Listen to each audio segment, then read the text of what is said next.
بسم الله الرحمن الرحیم.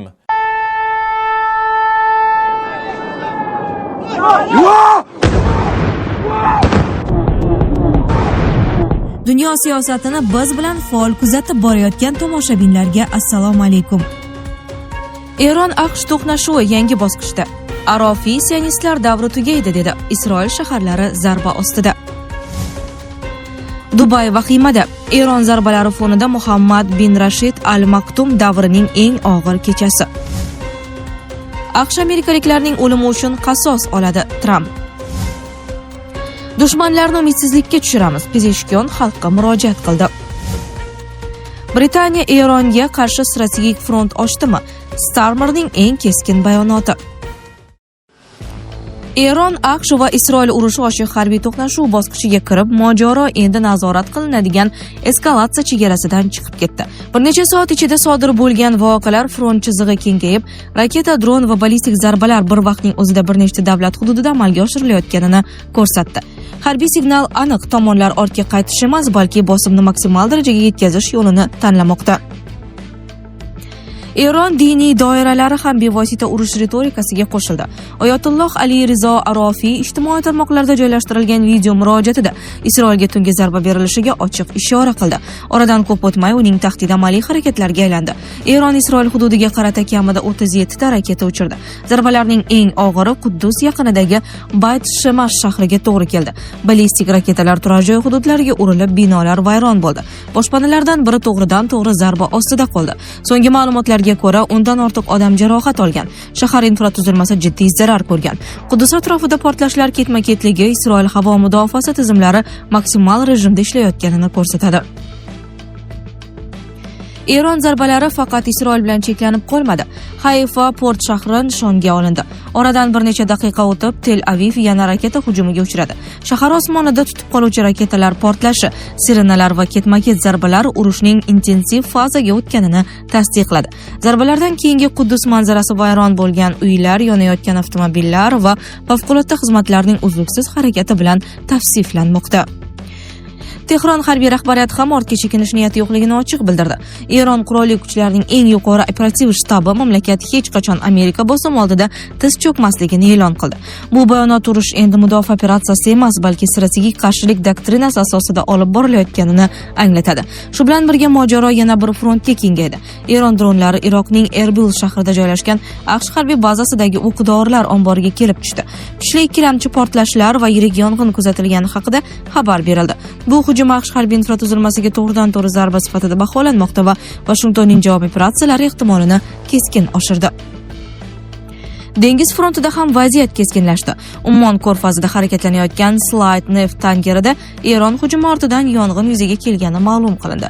Energetika yo'laklarining nishonga olinishi urush endi iqtisodiy zarba strategiyasiga ham o'tayotganini anglatadi. Bu global neft bozori va dengiz savdosiga bevosita tahdid demakdir.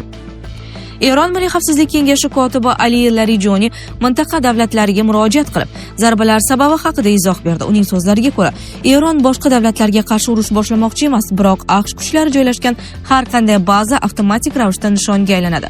Larijoni bu bazalarni joylashgan davlat hududi emas, balki Amerika tuprog'i deb atadi. Bu bayonot amalda butun mintaqadagi AQSh harbiy obyektlari endi potensial frontga aylanganini bildiradi. Ayni paytda yangi diniy yetakchi sifatida maydonga chiqayotgan Oyatulloh Arofiy yanada keskin tahdid bilan chiqib, bugun kechqurun dunyo sionistlar takabburligining tugashiga guvoh bo'lishini aytdi. Harbiy operatsiyalar bilan birga diniy ideologik ritorikaning kuchayishi urushni faqat geosiyosiy emas, balki mafkuraviy qarama-qarshilik darajasiga olib chiqmoqda. Erkaklar, e'tibor qiling. Agar sizni tez-tez peshob kelishi yoki pastki qorin sohasidagi noqulay og'riqlar bezovta qilayotgan bo'lsa, yechim mavjud. Sedanachi Muxtor milliy brendidan Prastamix. Turkiyalik tajribali urolog Yunus Tur tavsiyasiga asoslangan ushbu mahsulot Turkiya an'analari va zamonaviy yondashuv uyg'unligida ishlab chiqilgan. Tarkibida 17 xil shifobaxsh giyohdan iborat kuchli formula jamlangan bo'lib, ISO va halol sertifikatlariga ega. Sog'likni ertaga qoldirmang. Hoziroq qo'ng'iroq qiling. Prastamixni tanlang. O'zingizga bo'lgan ishonchni qaytaring.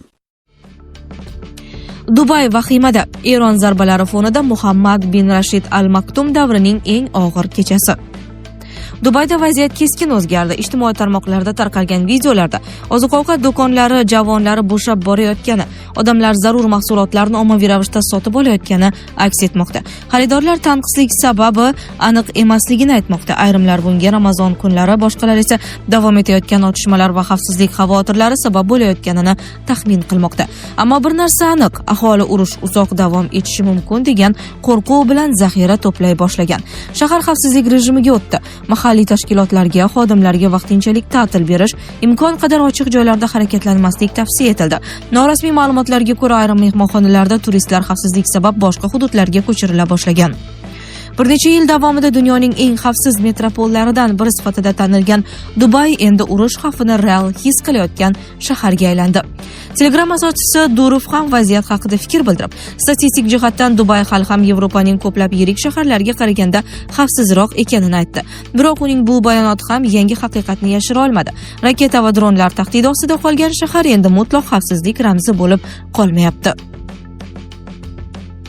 Harbiy zarbalar Birlashgan Arab Amirliklarining boshqa hududlariga ham yetib bordi. Sharjada savdo markaziga dron hujumi oqibatida yong'in kelib chiqdi. Binoda odamlar qolib ketgani ehtimoli haqida xavotirlar bildirilmoqda. Bu hodisa urushning fuqarolik infratuzilmasiga ham tobora ko'proq ta'sir ko'rsatayotganini anglatadi. Abu Dabida esa Eron tomonidan uchirilgan raketalarning qoldiqlari turar joy hududlariga tushgani xabar qilindi. Portlashlar ortidan vahima kuchayib, aholining bir qismi boshpanalarga yo'nalgan. Shuningdek, strategik ahamiyatga ega bo'lgan Zayed port ham zarba ostida qolgani haqida ma'lumotlar paydo bo'ldi. Bu port mintaqaning savdo va logistika markazlaridan biri bo'lgani sabab hujum iqtisodiy front ham ochilganini ko'rsatmoqda. Shu tariqa mojaro yangi ko'rinishga ega bo'ldi. Endi urush faqat harbiylar o'rtasidagi to'qnashuv emas, balki yirik iqtisodiy markazlar, turizm hududlari va oddiy fuqarolar hayotiga bevosita ta'sir qilayotgan keng qamrovli inqirozga aylandi.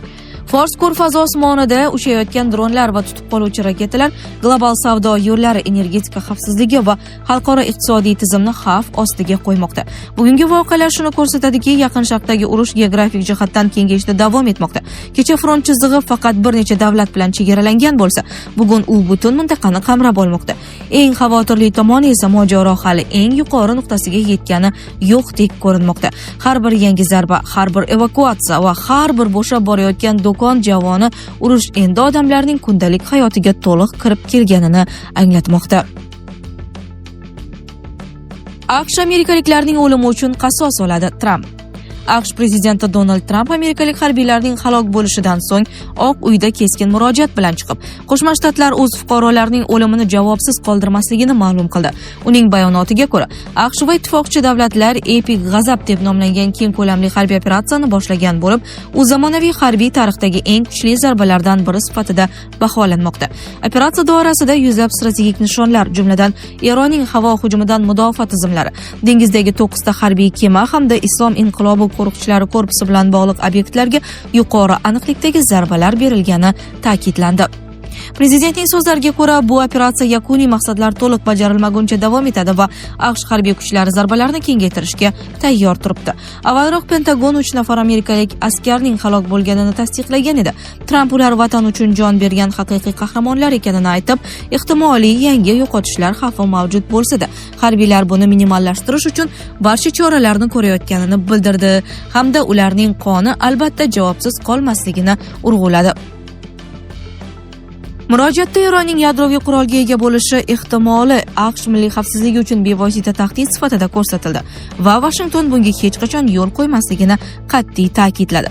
Tramp Eron rahbariyatini yarim asr davomida Amerikaga qarshi dushmanlik siyosatini olib borganlikda ayblab, Tehronni dunyodagi eng yirik terrorizm homiylaridan biri deb atadi. Qo'shma Shtatlar har qanday tahdidga javob qaytarish uchun yetarli harbiy va siyosiy kuchga ekanini bildirdi. Shu bilan birga u Islom inqilobi qo'riqchilari korpusi va Eron xavfsizlik tuzilmalariga murojaat qilib, qurolni tashlash va qarshilikni to'xtatishga chaqirdi.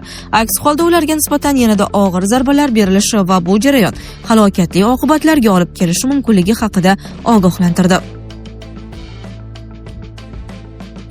Dushmanlarni umidsizlikka tushiramiz. Pezeshkion xalqqa murojaat qildi. Eron prezidenti Masud Pezeshkian AQSh-Isroil hujumlaridan keyin ilk bor jamoatchilik oldiga chiqib, davlat televideniyasi orqali video murojaat bilan chiqish qildi. Murojaatda u mamlakatda tuzilgan 3 a'zolik muvaqqat rahbarlar kengashi bugundan boshlab o'z vazifalarini rasman bajarishni boshlaganini ma'lum qildi. Ushbu kengash oliy rahbar vakolatlarini yangi rahbar saylanguniga qadar amalga oshiradi.